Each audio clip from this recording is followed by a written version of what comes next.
You are watching Grace Television.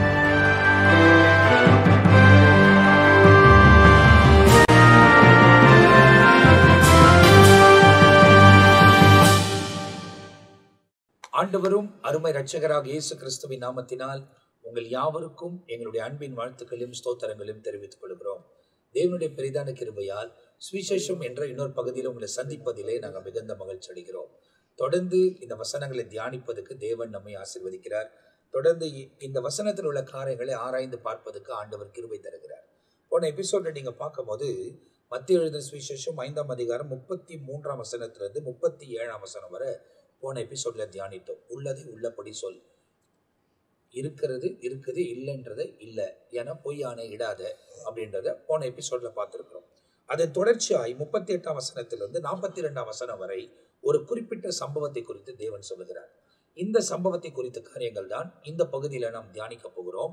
எனவே கூர்ந்து கவனியுங்கள். ஆண்டவர் நிச்சயமாய் தம்முடைய இரக்கங்களையும் கிருபைகளையும் இந்த பகுதியில நமக்கு வெளிப்படுத்துவதற்கு அவர் வல்லவராக இருக்கிறார். முதலாவது நாம் வசனத்தை வாசிக்க கேட்க போகிறோம். நம்ம மத்தியில ரெவரண்ட் ஜான் பீட்டரை அவங்க இந்த 5 வசனத்தை நமக்காக வாசிப்பார்கள்.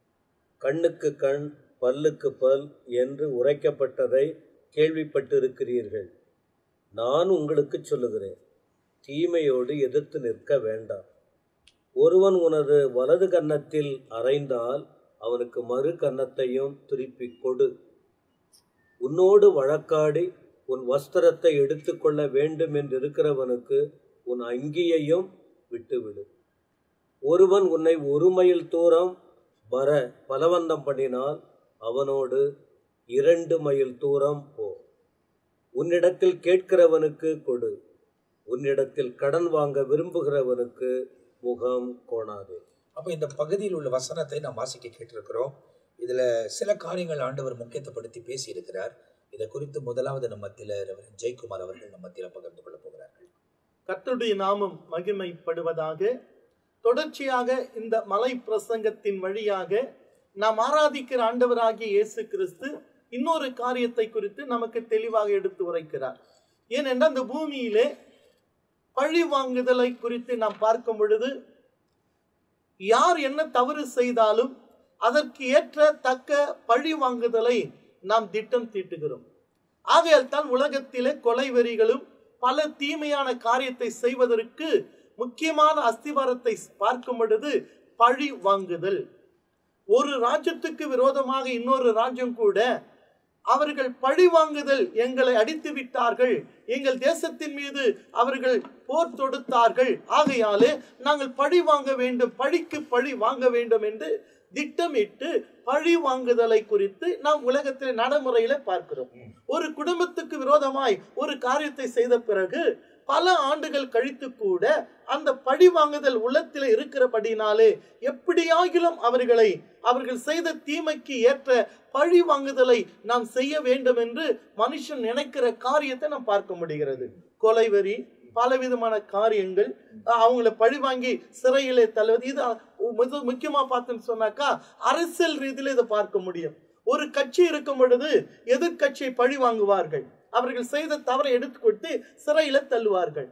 அடுத்த முறை அவர்கள் அரசாங்கத்துக்கு வரும் பொழுது அதற்கு அவர்கள் பழி வாங்குதலை செய்கிறதை நடைமுறையிலே பேச்சிலும் பேப்பர்லையும் நியூஸ்ல நம்ம கேள்விப்பட்டு இருக்கிறோம். அது அவர்களுக்குரியது. ஆனால் நாம் ஆராதிக்கிற ஆண்டவராகிய இயேசு கிறிஸ்து, அவரை பின்பற்றி நடக்கிற நமக்கு பழி வாங்குதல் இருக்கக்கூடாது என்று சொல்கிறார். ஏனென்றால் அதே நேரத்தில் தேவன் சொல்கிறார், பழி வாங்குதல் எனக்குரியது, நான் பதறி செய்வேன். அதுக்கு வேதத்தில் ஒரு சம்பவம் இருக்கிறது.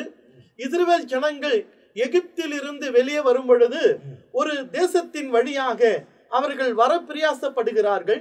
ஆனால் அந்த தேசத்தை சார்ந்தவங்க வழி விடுவது கிடையாது. ஆண்டவர் சொல்லிட்டாரு, வழி நான் பரவாயில்ல, நீ சுற்றிட்டு வாங்கன்னு சொல்லி விடுவார். இது நடந்து பல ஆண்டுகள் கடந்து போகிறது. ஒரு நாள் வந்த பொழுது மனுஷன் அந்த இஸ்ரவேல் மக்கள் மறந்து இருக்கலாம், ஆனா தேவன் மறக்காத தேவன்.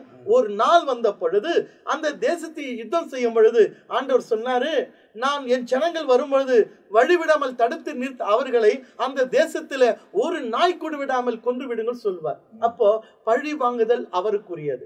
நாம் அவரை ஆராதிக்கிற பிள்ளைகள் நம் வாழ்க்கையில் இருக்கிற தீமையின் வழியாக நாம் பழி வாங்குதல் இருக்கக்கூடாது.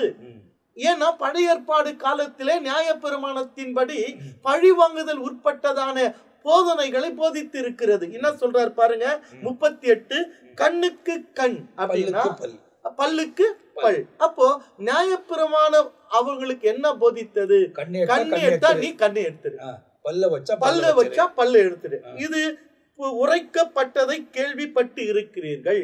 இப்ப நியாயப்பிரமாணத்தை சொல்றார் 38ல, கண்ணுக்கு கண் பல்லுக்கு பல் என்பதை உரைக்கப்பட்டதை, எழுதப்பட்டதை, போதிக்கப்பட்டதை நீங்க கேள்விப்பட்டு இருக்கிறீங்க. இந்த இடத்துல இந்த வசனத்தை போதிக்கிறாங்களா பாஸ்டர்?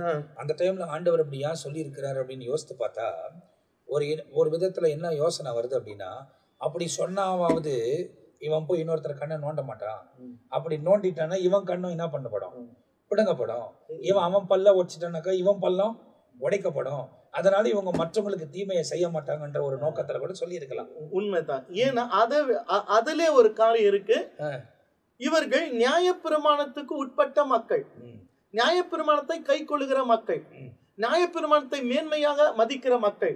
நியாயப்பிரமாணம் மோசையின் மூலமா தேவன் கொடுத்தார். அவங்களுக்கு எதுக்கு எடுத்தாலும் நியாயப்பிரமாணத்தை என்ன சொல்லி இருக்கிறது என்பதைத்தான் கடைபிடிப்பார்கள். ஏனால் இப்பொழுது கிறிஸ்து இயேசு ஒரு பிரமாணத்தை கொண்டு வர போகிறார். அது என்னன்னா, அவர் மரணத்தின் வழியாக கிருபையின் பிரமாணத்தை கொண்டு வர போகிறார். அப்ப கிருபையின் பிரமாணத்தை கொண்டு வருகிற இவர்களுக்கு அந்த கிருபையின் பிரமாணம் என்ன போதிக்கிறது, என்ன என்பதை கற்றுக் கொடுக்க அவர் இந்த மலை பிரசங்கத்தின் வழியாக கண்ணுக்கு கண் பல்லுக்கு பல் என்பதை உரைக்கப்பட்டதை நீங்க கேள்விப்பட்டு இருக்கிறீங்க. அவருக்கு சொல்றாரு, இதெல்லாம் நீங்க கடைபிடிக்கிறீங்க, இதெல்லாம் நடைமுறையில் இருக்கிறது. அப்போ 39 சொல்லுது, நான் உங்களுக்கு சொல்லுகிறேன். இப்ப கிருபையின் பிரமாணம் போதிக்கிறது. அப்ப நியாயப்பிரமாணம் என்ன போதித்ததை 38ல சொல்றாரு. 39ல நான் உனக்கு சொல்கிறேன்னா கிருபையின் பிரமாணம் என்ன போதிக்கிறது. இப்ப கிருபையின் பிரமாணம் உட்பட்ட நமக்கு பழி வாங்கக்கூடியதான சிந்தனை யோசனை இருக்கக்கூடாது. பழி வாங்க நமக்குரியது அல்ல. அப்ப நாம் ஆராதிக்கிற இயேசு எப்படிப்பட்ட என்று சொல்றார், நான் உங்களுக்கு சொல்லுகிறேன், தீமையோடு எதிர்த்து நிற்க வேண்டாம். எது தீமை என்று சொல்லுகிறதோ அதனோடு ஃபர்ஸ்ட் நீ என்ன பண்ணாத, எதிர்த்து நிற்க வேண்டாம். ஏன்னா எதிர்த்துனா நீ பழி வாங்கணும். முதல் நீ எதிர்த்துங்க, தாழ்ந்து போயிடு. அடுத்து சொல்றாரு, ஒருவன் உன்னை வலது கன்னத்தில் அறைந்தால் அவனுக்கு மறு கன்னத்தையும் திருப்பி கொடு. இதனுடைய அர்த்தம் என்னன்னாக்கா, இப்போ நம்ம ஒரு தச்சுட்டாக்கா உடனே அவனை திருப்பி அடிப்பது தான் வீரம். ஒருத்தர் அடிச்சுட்டா திரும்பி அடிக்கணும், ஒருத்தர் திட்டா திரும்பி திட்டணும். இதுதான் நம்மளுடைய அடி வாங்கின கோலம் மாறி போயிட்டான். இது உலகத்துக்குரிய காரியம். ஆனால் தேவன் உட்பட்ட காரியம், நம்மை ஒருவன் ஒரு கன்னத்தில் அறைந்தால் மறு கன்னத்தை காட்டினா அதுக்காக இந்த கண்ணில் அடின்றது அர்த்தம் அல்ல. நீ பொறுமையோடு இருப்ப என்றால் நீ தேவனுடைய பிள்ளை என்று அங்கே நிரூபித்து காட்டணும். அதுதான் பாருங்க, அவ்வளவு அடிவாங்க கூட அவன் கிறிஸ்தவர்கள், அவர்கள் தங்க என்ன பண்ணுங்க, பொறுமையா போயிட்ட. இந்த நம்முடைய கோழையை காட்டாது, நம்முடைய கிறிஸ்துவின் தன்மையை காட்டும். ஏன்னா கிறிஸ்து அன்புமிக்க தேவன். ஆகையால் அவர் சொல்ற வார்த்தை, உன்னை ஒருவன் வலது கன்னத்தில் அறைந்தால் அவனுக்கு நீ மறு கன்னத்தையும் காட்டு. ஒன்று உன்னோடு வழக்காடி உன் வஸ்திரத்தை எடுத்துக்கொள்ள வேண்டும் என்று விரும்புகிறவனுக்கு உன் அங்கேயே விட்டு கொடுக்கிற தன்மை. இது என்ன போதிக்குது நமக்கு?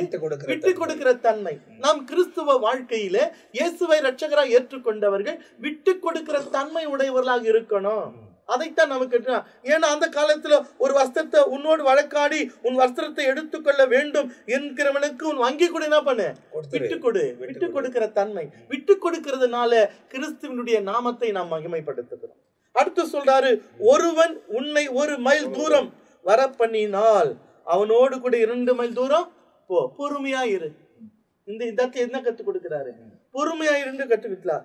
அடுத்து 42 உன்னிடத்தில் கேட்கிறவனுக்கு கொடு, உன்னிடத்தில் கடன் வாங்க விரும்புகிறவனுக்கு முகம் கோணாதே என்று நமக்கு கற்றுக் கொடுக்கிறார். அப்போ இதுல என்ன சொல்றாரு?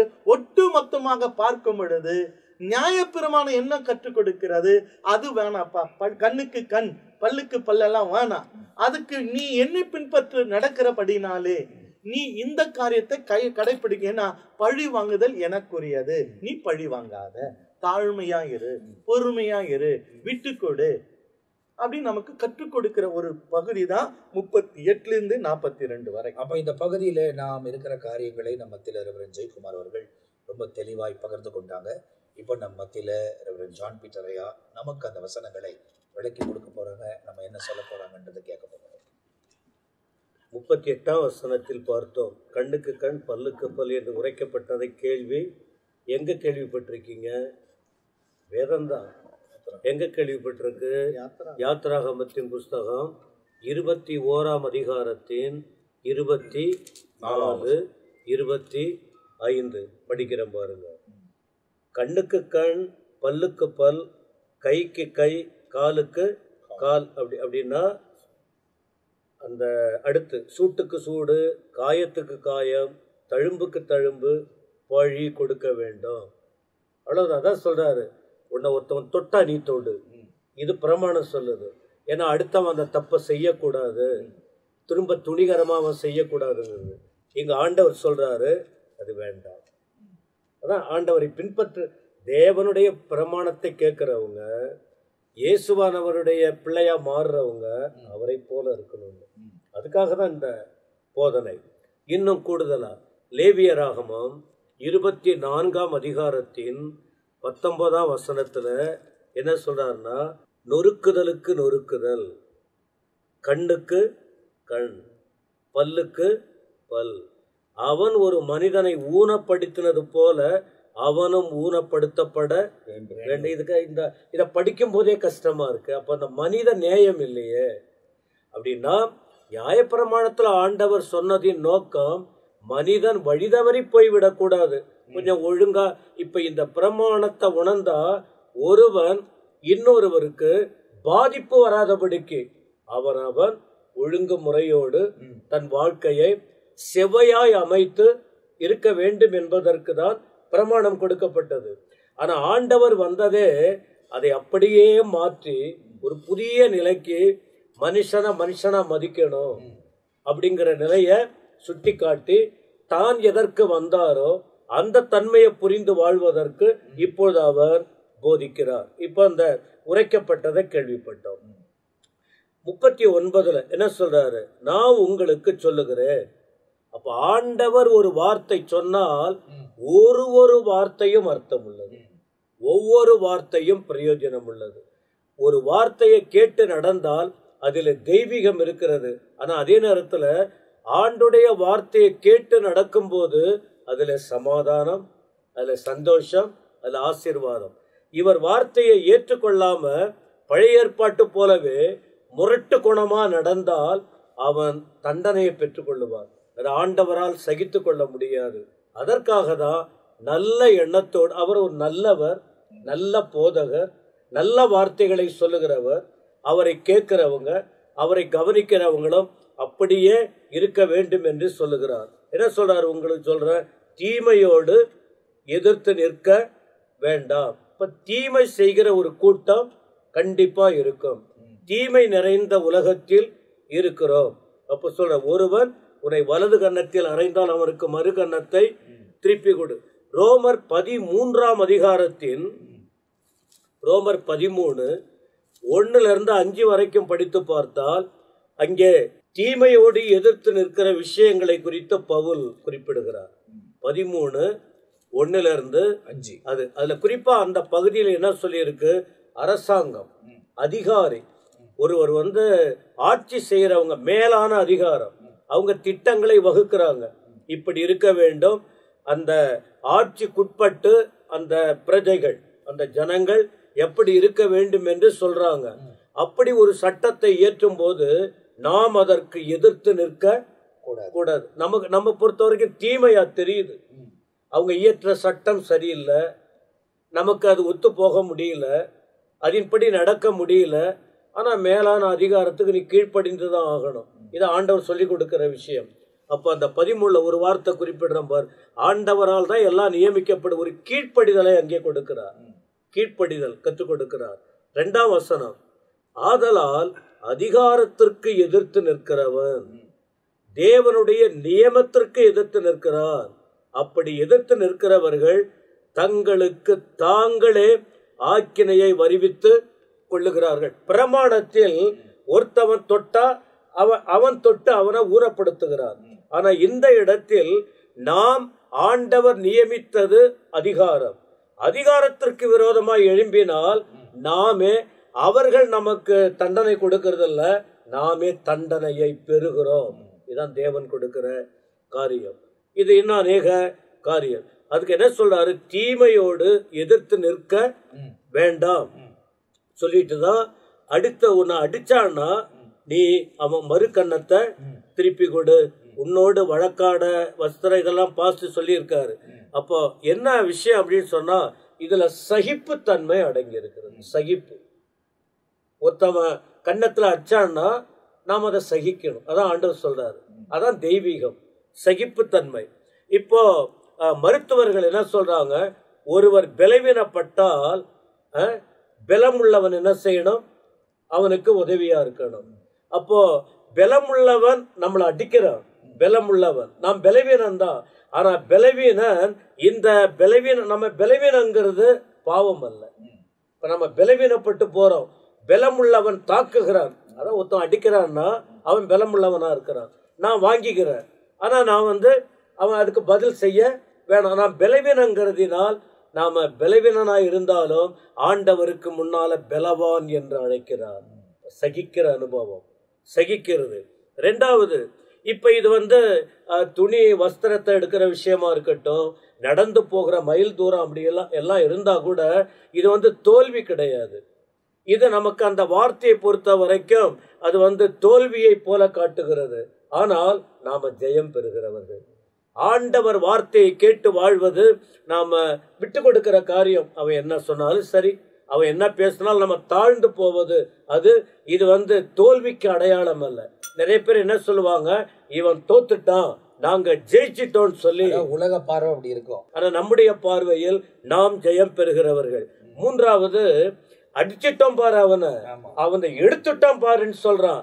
ஆனா இந்த சகிப்பு நமக்கு மேன்மையான நிலைக்கு கொண்டு போவதற்கு காரணம். அடுத்து இதிலே சொல்லப்பட்ட இன்னொரு வார்த்தையும் கூட இருக்கிறது. என்ன நீ இப்ப இதுல ஈடுபட்டு போனால் இதுல என்ன வெளிப்படுதுன்னு சொன்னா நற்குணம் வெளிப்படுகிறது. இப்ப ஆண்டவரை சொல்லிக் கொடுக்கிற முக்கிய சத்தியமே இதற்கு சொல்லி வருகிற காரியம். நான் சொல்ற வார்த்தையை கேட்கிறவங்க என்னை போல நீங்கள் வாழ வேண்டும். நற்குணம், அதுதான் அதை நமக்கு வெளிப்படுத்துகிற சத்தியங்கள் தான் இதிலே பார்க்க முடிகிறது. அப்ப இந்த இடத்துல இந்த வசனத்துக்குரிய காரியங்களை நம்ம தியானிச்சுட்டு வரோம். இந்த 5 வசனம் சொல்லுகிறக்கூடிய காரியங்களில் விளக்கங்களை நம்ம தேவனால் பயன்படுத்தப்படுகிற ஊழியக்காரர்கள் ஆவியானவர் உதவியோடு கூட நமக்கு விளக்கங்களை கொடுத்து கொண்டிருக்கிறார்கள்.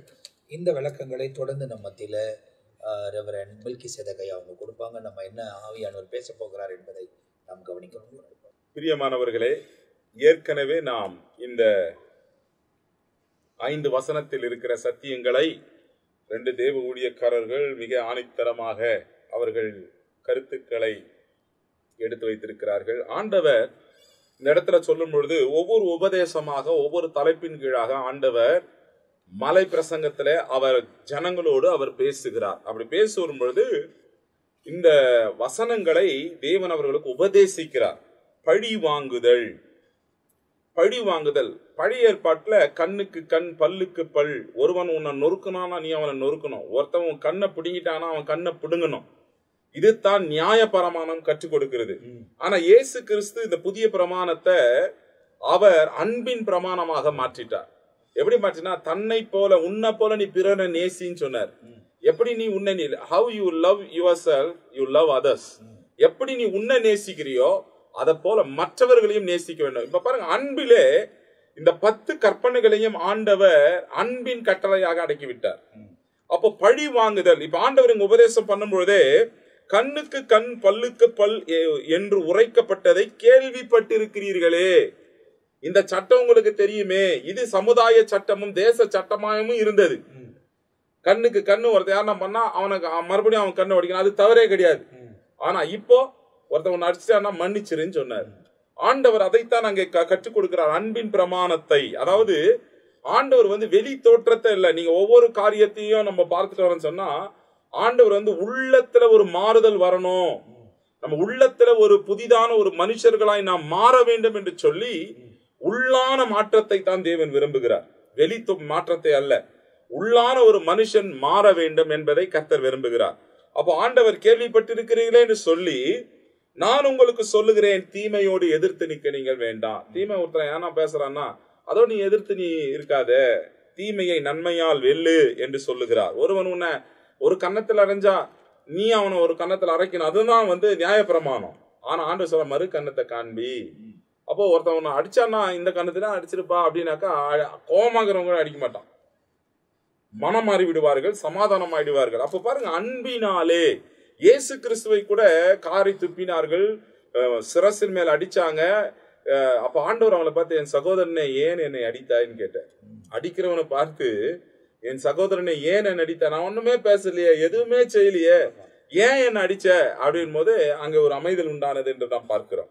அதுபோல ஆண்டவர் அந்த கிருபையின் அன்பின் பிரமாணமாக இந்த கட்டளையை ஆண்டவர் புதிய பரிமாணத்துல இதை கொடுக்கிறார். அப்ப பாருங்க, இல்லாதவர்களுக்கு நீ கொடுக்க வேண்டும். வஸ்திரம் இல்லாதவர்களுக்கு ஒருத்தன் கேட்டான்னா அங்கேயும் கொடுன்றாரு, இல்லாதவர்களுக்கு. ஆனா சில பேர் என்ன பண்ணுவாங்கன்னா எல்லாமே இருக்கும் அவங்களுக்கு, ஆனா இல்லாதவர்களை போல கேட்டுக்கொண்டே இருப்பார்கள். அவங்க சின்னதுல இருந்து இப்படியே பழகிட்டாங்க. அவங்களுக்கு கொடுத்த ஒரு அபிஷேகம் வாங்கியே பழக்கம், கொடுத்து பழக்கமே கிடையாது. இதை கொடு, அதை கொடு, இதை கொடு, பார்க்கிறதெல்லாம் கொடு என்று கேட்பார்கள். ஆண்டவர் சொல்றாரு, அப்படிப்பட்டவனுக்கு, இருக்கிறவனுக்கு கொடுக்காது, இல்லாதவர்களுக்கு கொடுங்கள். தரித்திரர்களுக்கு, நம்ம பைபிள நம்ம பார்த்தோம்னு சொன்னா, தரித்திரர்களுக்கு, இல்லாதவர்களுக்கு, பரதேசிகளுக்கும், விதவைகளுக்கும், திக்கற்ற பிள்ளைகளுக்கும் பராமரிக்க வேண்டியது தேவனுடைய பிள்ளைகளுக்கு தேவன் கொடுத்த ஒரு வரமாக இதை நாம் பார்க்கிறோம். வசனத்துல அதுதான் சொல்லுகிறது. இந்த 42ஆம் அதிகாரத்துல கூட ஆண்டவர் இங்கே சொல்லும் பொழுது, உன்னிடத்தில் கேட்கிறவனுக்கு ஆண்டவர் சொல்றார் பாருங்க அழகா, கொடு. உன்னிடத்தில் கடன் வாங்க விரும்புகிறவனுக்கு முகம் கோணாதே. நீயோ ஜாதிகளுக்கு கடன் கொடுப்பாய், நீயோ கடன் வாங்காதிருப்பாய். வெறும் சில பேர் அபிஷேகம் கேட்கிறதே அவர்களுடைய அபிஷேகமா இருக்கும், கொடுக்க அபிஷேகம் அவர்களுக்குள்ளே வர வேண்டும். அப்படின்னா கொடுக்க திராணி உள்ளவர்களாய் மாற வேண்டும் தான். நம்ம அதாவது லூக்காவின் புஸ்தகம் 14ஆம் அதிகாரத்துல ஒரு வசனம் இவ்விதமாய் சொல்லுகிறது. லூக்காவின் புஸ்தகம் 14ஆம் அதிகாரம் 12, 13, 14 பாருங்க. அன்றியும் அவர் தமது விருந்துக்கு அழைத்தவனை நோக்கி, நீ பகல் விருந்தாவது இரவு விருந்தாவது உன் சிநேகிதரையாகிலும் உன் சகோதரையாகிலும் பந்து ஜனங்களை ஆகிலும் ஐஸ்வர்யம் உள்ள அயலகத்தரை ஆகிலும் அழைக்க வேண்டாம். அழைத்தால் அவர்களும் உன்னை அழைப்பார்கள், அப்பொழுது உனக்கு பதிலுக்கு பதில் செய்ததாகும். நீ விருந்து பண்ணும்போது ஏழைகளையும் ஊனரையும் சப்பானிகளையும் குருடரையும் அழைப்பாயாக. அப்பொழுது நீ பாக்கியவனாய் இருப்பாய், அவர்கள் உனக்கு பதில் செய்ய மாட்டார்கள். நீதிமான்களின் உயிர்த்தெழுதலில் உனக்கு பதில் செய்யப்படும். இதுவரைக்கும் உலகத்துல யாருமே செய்யுது. விருந்து ஆகட்டும், பர்த்டே ஆகட்டும், அல்லது எந்த ஒரு நல்ல நிகழ்ச்சி ஆகட்டும், தெரிஞ்சவர்கள், அறிமுகமானவர்கள், அவர்களுக்கு ரொம்ப பெட்டு பீப்பிள், இவங்களை தான் நம்ம அழைக்கிறோமே தவிர, தேவன் சொன்ன காரியம் என்ன என்று சொன்னா, குருடரையும், அதாவது விருந்து பண்ணும்பொழுது ஏழைகளையும் ஊனரையும் சப்பானிகளையும் குருடரையும் அழைப்பையாக. அவன் அப்பேற்பட்ட பாதிக்கப்பட்டவர்களுக்கு நீ விருந்து கொடு. நல்லா இருக்கிற உன் சகோதரனுக்கு, ஃப்ரெண்டுக்கு, மற்றவங்களுக்கு நம்ம கொடுத்து அவன் பண்ணும்போது நம்மள கூப்பிட்டுருவாங்க, பதிலுக்கு பதில் செய்யப்படும். ஆண்டவர் இங்க என்ன சொன்ன, யாருக்கு நீ செய்யணும்னா திருப்பி செய்ய முடியாதவர்களுக்கு கொடு. நான் என் சபைக்கு சொல்லி இருக்கிறது கூட, கிறிஸ்துமஸ் நாட்களில இல்ல பர்த்டே நாட்களில நீ செஞ்சு எதிர் வீட்டுக்கு கொடுக்கறது, அவங்க செஞ்சு உனக்கு கொடுக்கறது, நீங்க பண்ணி அவங்களுக்கு கொடுக்க, இப்படியே இருக்கக்கூடாது. யாருக்கு முடியல அவங்களுக்கு கொடுங்க. யாருக்கு வசதி இல்லையோ, யாரு செலிப்ரேட்டே பண்றது இல்லையோ அவங்கள தேடி போய் கொடுங்க. அது அவங்களுக்கு ஆசீர்வாதமாக இருக்கும். இதைத்தான் ஆண்டவர் நமக்கு கற்றுக் கொடுத்திருக்கிறார். அப்ப பாருங்க, யாருக்கு நாம் கேட்கிறவனுக்கு யாருக்கு கொடுக்கணும் அப்படின்னா, முடியாதவர்களை. விருந்து பண்ணும்போது ஆண்டவர் நமக்கு கொடுத்த இதனுடைய பலன் எப்ப கிடைக்குமா, அப்பொழுது நீ பாக்கியமானா இருப்பாய், அவர்கள் உன்னிடத்திற்கு பதில் செய்ய மாட்டார்கள். நீதிமான்களின் உயிர்த்தெழுதலில் உனக்கு பதில் செய்யப்படும். அப்போ நம்மளுக்கு இந்த உயிர்த்தெழுதலிலே, நீதிமான்களுடைய உயிர்த்தெழுதலே நமக்கு பதில் செய்யப்படும். இன்னைக்கு பாருங்க, யோவான் 5ஆம் அதிகாரத்துல 28, 29 நாம் பார்க்கும் பொழுது, John 5:28-29 இதை குறித்து நீங்கள் ஆச்சரியப்பட வேண்டாம், ஏனென்றால் பிரேத குழிகளில் உள்ள அனைவரும் அவருடைய சத்தத்தை கேட்கும் காலம் வரும். அப்பொழுது நன்மை செய்தவர்கள் ஜீவனை அடையும்படி எழுந்திருக்கிறவர்களாகவும், தீமை செய்தவர்கள் ஆக்கினை அடைய எழுந்திருக்கும்படியாகவும் புறப்படுவார்கள். நன்மை செஞ்சா நன்மையை பெற்றுக்கொள்ள நாம் உயிர்த்தெழுதலிலே பங்கடைகிறவர்களாய் இருப்போம் என்று சொல்லி வசனம் சொல்லுகிறது. அதாவது வெளிப்படுத்தல கூட இதை காரியங்களை நம்ம பார்த்திருக்கிறோம். 20ஆம் அதிகாரத்துல 4ஆம் வசனத்திலிருந்து 6ஆம் வசனம் வரைக்கும் நம்ம பார்க்கும் பொழுது, அன்றியும் நான் சிங்காசனங்களை கண்டேன், அவைகளின் மேல் உட்கார்ந்திருந்தார்கள், நியாய தீர்ப்பு கொடுக்கும்படி அவர்களுக்கு அதிகாரம் அளிக்கப்பட்டிருந்தது. இயேசுவை பற்றிய சாட்சி நிமித்தமும் தேவனுடைய வசனத்தின் நிமித்தமும் சிரசேதம் பண்ணப்பட்டவர்களுடைய ஆத்துமாக்களையும் மிருகத்தையாவது அதன் சொரூபத்தையாவது வணங்காமலும் தங்கள் நெற்றிகளில் தங்கள் கைகளிலும் அதனுடைய முத்திரையை தரித்துக் கொள்ளாமலும் இருந்தவர்களையும் கண்டேன். அவர்கள் உயிர்த்து கிறிஸ்துவோடு கூட 1000 வருஷம் அரசாண்டார்கள். மரணம் அடைந்த மற்றவர்கள் அந்த 1000 வருஷம் முடியும் அளவும் உயிர் தடையவில்லை. இதுவே முதலாம் உயிர்த்தெழுதல். அப்ப இந்த முதலாம் அந்த 1000 வருட அரசாட்சியிலே நன்மை செய்தவர்கள் பங்கடைவார்கள். இந்த 1000 வருட அரசாட்சியிலே நாம பங்கடையணும்னு சொன்னா இல்லாதவர்களுக்கு கொடுக்க வேண்டும். அப்ப ஆண்டவர் பாருங்க, பழி வாங்காதீங்க. ஒருத்தன் 1 மைல் கூப்பிடுறா 2 மைல் போ, அன்பை வெளிப்படுத்து என்று சொல்லி ஆண்டவர் மிக அருமையாக இந்த வசனங்களிலே பேசுகிறதை நம்மால காண முடிகிறது. அப்போ 1 யோவான்ல கூட ஒரு அருமையான ஒரு வசனம், அதை வாசிச்சு நம்ம முடிக்கலாம். 1 யோவான்ல 3ஆம் அதிகாரம் 17-18 வசனம் சொல்லுது பாருங்க. ஒருவன் உலக ஆஸ்தி உடையவனா இருந்து தன் சகோதரனுக்கு குறைச்சல் உண்டென்று கண்டு தன் இருதயத்தை அவனுக்கு அடைத்து கொண்டால் அவனுக்குள் தேவ அன்பு நிலை கொண்டிருக்கிறது எப்படி? என் பிள்ளைகளே, வசனத்தினாலும் நாவினாலும் அல்ல, கிரியையினாலும் உண்மையினாலும் அன்பு கூற வேண்டும். இதுதான் ஆண்டவர் சொல்றார். சில பேர் சும்மா வசனத்தையும் நாவினால மாத்திர பேச்சு வாக்குல இருப்பாங்க. ஆண்டவர் சொல்றார், கிரியையினாலும் உண்மையினாலும் நீங்கள் எவ்விதமா இருக்கிறீர்கள். நம்முடைய கொடுக்கிற தன்மை உண்மையில ரியாலிட்டியில வரணும், உண்மையிலே செய்கையில வர வேண்டும். கிரியை இல்லாத விசுவாசம் பிராக்டிகல்ல வரணும். சில பேர் இருக்கக்கூடாது, ஆமா சொல்லிட்டே இருக்கக்கூடாது, பட் செய்கையில வரணும். அதுதான் ஆண்டவர் சொல்றார், கிரியையினாலும் உண்மையினாலும் அன்பு கூற வேண்டும். அப்போ கிரியை இல்லாத விசுவாசம் செத்தது. கிரியை நாம் எதை செய்யறோம், கிரியையில காட்ட வேண்டும் என்று சொல்லி இங்கே வேதம் நமக்கு கற்றுக் கொடுக்குது. ஆனபடினாலே ஆண்டவர் முகம் கொணாதபடி, நன்மை செய்யல சோர்ந்து போகாதபடி நாம் செய்வோம் என்றால் அதற்கேற்ற பலனை நாம் அடைவோம். பாருங்க, பேதுரும் யோவானும் தேவாலயத்துக்கு போறாங்க. அப்போஸ்தலர் 3ஆம் அதிகாரம் 6ஆம் வசனத்துல நம்ம பாக்குறோம். பிச்சை கேட்கிறவன் அவங்கள பார்க்கிறான். அப்போ பேதுரு அவங்கள பார்த்து சொல்றான், வெள்ளியும் பொண்ணும் என்கிட்ட இல்ல. அதுக்கு முன்ன சொல்லிடுறான், என்னை உற்றுப்பார், என்னை நோக்கிப்பார். அவன் பாக்குறான், ஏதாகிலும் கிடைக்கும் என்று பார்க்கிறான். சொல்றான், வெள்ளியும் பொண்ணு என்கிட்ட இல்லப்பா, ஆனா என்கிட்ட ஒண்ணு இருக்குது, அதான் உனக்கு தருகிறேன். நசரனாகிய இயேசுவின் நாமத்துல எழுந்து நட. என்ன இருந்ததோ மனப்பூர்வமாய் கொடுத்தார்கள். தேவ வல்லமை இருந்தது, சுகத்தை கொடுத்தார்கள். கர்த்தர் அந்த மகனை, முரட்டுக்காலனை ஆண்டவர் அது எழும்பி குதித்து தேவனை மகிமைப்படுத்தி தேவாலயத்துக்குள்ள போகும்படியான ஒரு அற்புதத்தை செய்தார். இன்றைக்கு நாமும் நம்ம கிட்ட என்ன இருக்கிறதோ அதை கிரியையிலே மற்றவர்களுக்கு கொடுப்போம். கர்த்தர் நம்மை ஆசீர்வதிப்பார். அப்ப இந்த இடத்துல இந்த வசனத்தில் உள்ள சில காரியங்கள் எல்லாம் நாம் தியானித்திருக்கிறோம். ஆண்டவர் தொடர்ந்து இந்த பகுதியில இன்னும் இந்த அதிகாரத்துல இன்னும் 6 வசனங்கள் இந்த பகுதியில விடப்பட்டிருக்கிறது. அந்த 6 வசனங்களை அடுத்த பகுதியில நாம் தியானிக்க போகிறோம். இதுல ஆண்டவர் ரொம்ப தெளிவாய் சொல்லுகிற காரியங்கள் எல்லாம் நமக்கு அழகா சொல்லப்பட்டிருக்கு. ஆனா 1 மைல் தூரம் கூப்பிட்டா 2 மைல் தூரம் போ அப்படின்னு சொல்லும் போது, அந்த பகுதியில இந்த மைல் தூரம் என்பது அந்த நாட்களில் ரோம அரசாங்கம் யூதர்களை பார்த்த உடனே அவர்கள் சுமந்து கொண்டிருக்கிற அந்த சுமைகளை அவர்கள் மீது இறக்கி வைப்பார்கள். அவர்கள் 1 மைல் தூரம் கொண்டு போய் கொடுக்க வேண்டும். அதுக்கு அவர்கள் முகம் சுளிப்பார்கள். காரணம், அந்த நாட்களிலே ரோம அரசாங்கம் வல்ல அரசில் இருந்தது. அவர்கள்தான் இவர்களை அடிமைப்படுத்தி வைத்திருந்தார்கள்.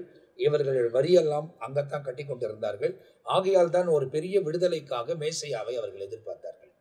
அப்படிப்பட்ட காலத்துல அவங்களுக்கு போதிக்கிற விஷயம், உணவு அப்படி 1 மைல் தூரம் கூப்பிட்டா நீ 2 மைல் தூரம் போ, முகம் கோணாம போ அப்படின்னு சொல்லி அவங்களுக்கு சொல்லி கொடுக்கிற சம்பவம் இந்த இடத்துல நமக்கு துல்லியமாய் சொல்லப்பட்டிருக்கிறது. எனவே நாம் செய்கிற காரியமெல்லாம் வெறும் தேரியா இல்லாம, அதாவது வெறும் பேசிக்கிட்டே இல்லாம பிராக்டிக்கலான அனுபவங்களுக்குள்ள நாம் செய்யும் போது, ஒருவேளை இந்த நாட்களில் நமக்கு பலன் இல்லாது இருந்தாலும் ஊழியக்காரர்கள் மூலியமாய் ஆண்டவர் சொன்னபடி உயிர்த்தெழுதலில் அதுக்குரிய பலனை ஆண்டவர் நமக்கு கட்டளை இடுவேன் என்று சொல்லியிருக்கிறார். சொன்னவர் வாக்கு மாறாதவர். எனவே அவர் நமக்கு போதிக்கிற வசனங்களை கை கொள்ளுங்கள். மலையில பேசப்பட்ட இந்த பிரசங்கத்துல இன்னும் ஏராளமான காரியம் இருக்கு. இப்பதான் ஆரம்பிச்சு அப்படியே வரோம். இன்னும் அடுத்த 2 அதிகாரங்கள் இன்னும் சுவாரஸ்யமாய் ரொம்ப அழகாய் அவர் போதிக்கிற போதனைகள் நம்ம இருதயத்துல பதியக்கூடிய அளவுக்கு ஆண்டவர் ஏராளமான காரியங்களை பேசி வைத்திருக்கிறார். இந்த அதிகாரத்தில் உள்ள மீதியான காரியங்களை அடுத்த எபிசோட்ல பார்க்க போறோம். அது வரைக்கும் நாங்க உங்ககிட்ட இந்த விடை பெறுகிறோம். கர்த்தர் உங்களை ஆசீர்வதிப்பாராக. ஆமென். ஆமென்.